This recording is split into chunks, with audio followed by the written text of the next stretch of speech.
Você já teve um olhar cruel sobre outra pessoa que estava ali só tentando ser ela mesma? Eu acho que parar para pensar nisso é um primeiro passo para a gente falar sobre autenticidade. O que eu fiz? Corri para a seção credibilidade do meu armário, digamos assim. Peguei todas as roupas que eu achava que me faziam parecer séria, com credibilidade e tal. Cheguei arrasando no dia. E aí eu lembro que um dos meus chefes olhou para mim e falou assim: não, Mari, a gente não quer você assim, a gente quer você de verdade. E aí eu, olhei de baixo pra cima assim, falei, sério? Aí ele falou, sério, esse projeto a gente quer que você seja de verdade, a gente quer você com as suas roupas, a gente quer você falando do jeito que você fala. Aí eu falei, nossa, será? Enfim, voltei pra casa, coloquei as minhas camisetas de banda, de série e tal, vesti a minha roupa, sem a fantasia. E aí eu comecei naquele desafio, naquele projeto, com uma sensação um pouco complexa dentro de mim. Por quê? Ao mesmo tempo que eu estava muito feliz porque eu tinha, de certa maneira, me libertado daquela caixa que eu achei por muitos anos que eu precisava entrar, que eu precisava estar. Mas, ao mesmo tempo, eu estava com muito medo da rejeição. Porque a gente passa a vida inteira tentando ser aceito. A gente passa a vida inteira tentando pertencer a algum grupo. E dentro da minha fantasia profissional, eu pertencia, de certa maneira, a algum grupo. Eu estava ali como profissional competente. Então, sem aquela proteção, digamos assim, eu estava sem nenhum muro entre mim e o público. E isso me assustava, eu tinha muito medo da rejeição, eu tinha medo de confirmar aquilo que por muito tempo eu acreditei, que eu não seria suficiente. Como uma menina de piercing, tatuagem aparente no braço, camiseta de série, de banda, pode entrar na televisão falando de política, economia. Eu não vou acreditar no que ela diz. E olha só que curioso, eu mesma caí nessa armadilha. Eu, no começo do projeto, também acreditei que eu não merecia falar sobre esses assuntos mais complexos, mais densos, por causa do jeito que eu me vestia. Então, eu comecei esse projeto totalmente desacreditada em mim. Só que eu fui, de novo, fechei o olho e eu fui. E foi o começo de uma jornada que me fez entender o poder dessa palavrinha que a gente escuta hoje bastante, que é autenticidade. Eu lembro que no começo do G1 em um Minuto, uma senhorinha ligou na redação, no meio do dia assim, e ela falou pro meu chefe: pede pra essa menina tirar esse arame do nariz, porque não tem nada a ver com ela. E eu lembro que meu chefe desligou, dando risada. Aí eu olhei pra ele e falei, o que foi, chefe? Ele falou, ligou uma senhora aqui falando pra você tirar esse arame do nariz. Aí eu virei pra ele e falei assim, eu tiro? Aí ele, não tira. E eu parei e falei, nossa, tá bom.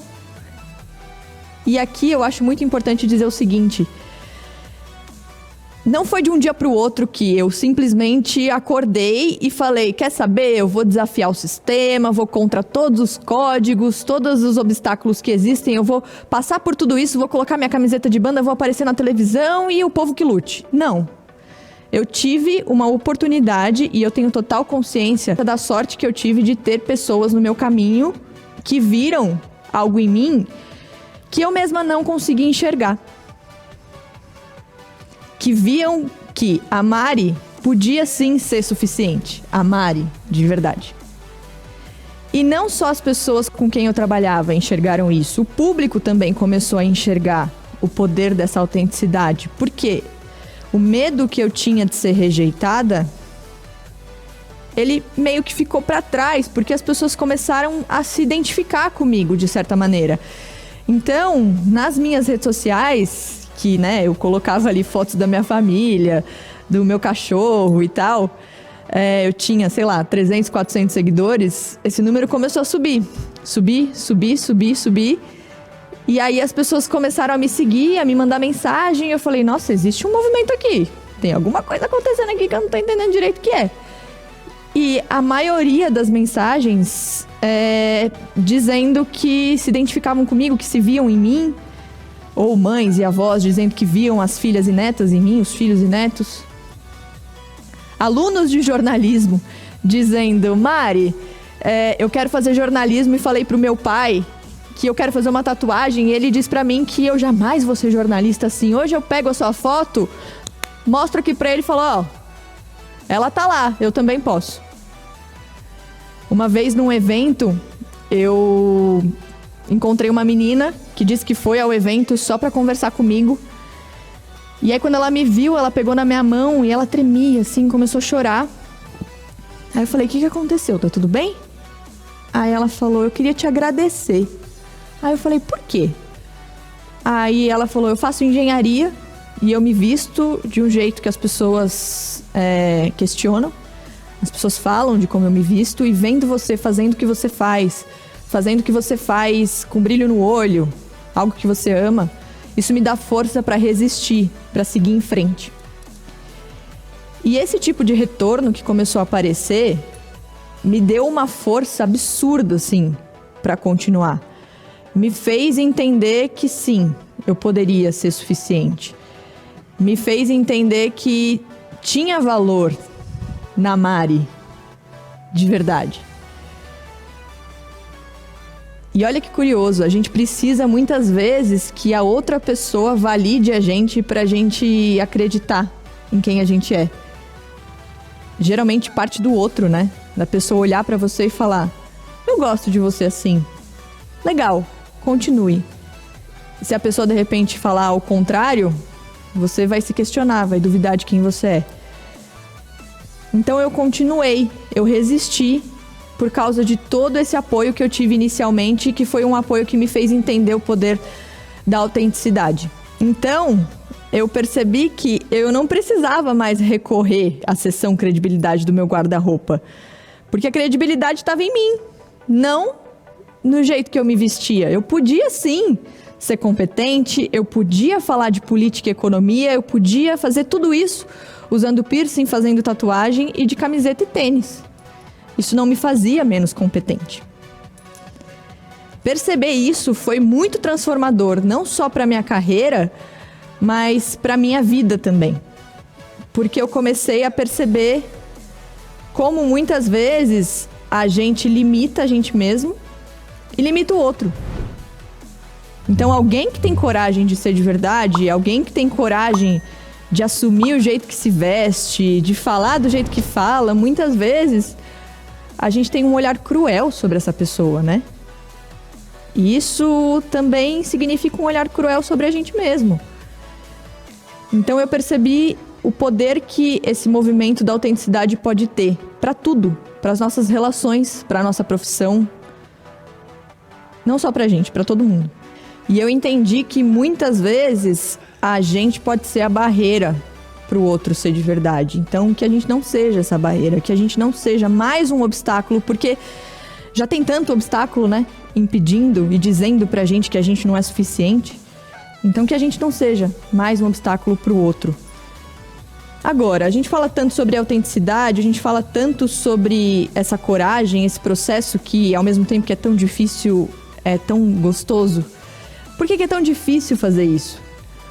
Porque isso significa derrubar um muro. E quando você derruba esse muro, a recepção pode ser positiva, mas ela pode ser muito negativa também. E eu não tô dizendo aqui que eu só tive elogio, que as pessoas me amaram 100%. Não. Eu tive muita reação negativa a isso. Pessoas dizendo que eu não merecia estar naquele lugar, falando de política e economia. Pessoas me chamando de estagiária, por causa do jeito que eu me visto, sendo que eu já tinha quase 10 anos de carreira, e sendo que eu trabalhava muito. Apesar de estar 1 minuto na televisão, eu juro que o trabalho é maior do que isso. Também aconteceu o contrário, pessoas dizendo, ela só tá aí por causa da camiseta. Eu coloco uma camiseta e um tênis, eu vou na frente da câmera, eu falo, tá no mesmo. Tudo isso me fez duvidar. por muito tempo. Ainda me faz, às vezes, duvidar de quem eu sou. Não acreditar nesse valor que eu venho encontrando com o tempo. Mas, depois de muita terapia, façam terapia, eu percebi que essa crítica negativa só pela crítica, ela falava muito mais sobre a outra pessoa do que sobre mim. E percebi outra coisa também que foi muito importante pra mim. Eu preferia receber um comentário ruim sobre quem eu sou de verdade, respeitando a minha identidade, do que receber um elogio sobre uma personagem que eu criei. Porque aí a pessoa tá elogiando outra pessoa, não eu. E essa outra pessoa, ela não existe. E é muito difícil sustentar essa pessoa. A gente gasta muita energia bancando personagem, sendo que a gente podia estar usando essa energia de outra maneira. Cansa ser outra pessoa. Não dá. A gente não aguenta muito tempo. Então, pensando por esse lado, é muito mais fácil ser de verdade. Porque é isso que a gente quer. A gente quer cada vez mais conexões autênticas. A gente quer olhar no olho da outra pessoa e se enxergar. E enxergar fragilidade, enxergar vulnerabilidade, enxergar humanidade. A gente não quer se relacionar com robô. A gente não quer se relacionar com todo mundo igual. Eu, desde que comecei nesse movimento já há quase 10 anos, sou do time que acolhe a diferença, que acolhe o desafio de todo mundo de ser autêntico. Porque eu acho que se eu acolher o outro, essas pessoas também vão me acolher. Claro que existem muitos códigos, muitas barreiras, muitos obstáculos. Eu não tô dizendo aqui pra você que trabalha num escritório de advocacia simplesmente pegar sua camiseta do Foo Fighters no dia seguinte aparecer lá e falar: quer saber, a Mari disse que tudo bem? Não é isso. Eu acho que é importante que a gente encontre dentro do nosso caminho as possibilidades de colocar a nossa identidade no que a gente faz. Dentro da realidade que a gente vive, e a gente sabe que, infelizmente, no Brasil, as realidades são completamente diferentes. Então eu queria lançar uma reflexão. O quanto de você já deixou de lado pelo medo de ser julgado, pelo medo de não ser aceito? E mais, o quanto você já teve um olhar cruel sobre outra pessoa que estava ali só tentando ser ela mesma? Eu acho que parar para pensar nisso é um primeiro passo para a gente falar sobre autenticidade. Seria hipocrisia minha dizer que é um processo simples, que é fácil. Não é.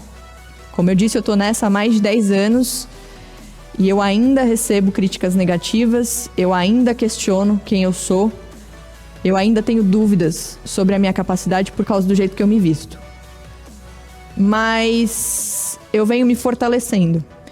E eu acho que esse é um processo que vai levar a minha vida inteira.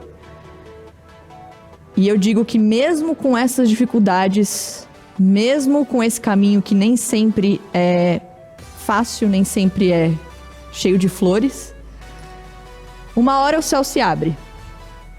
Então eu posso garantir que vale a pena.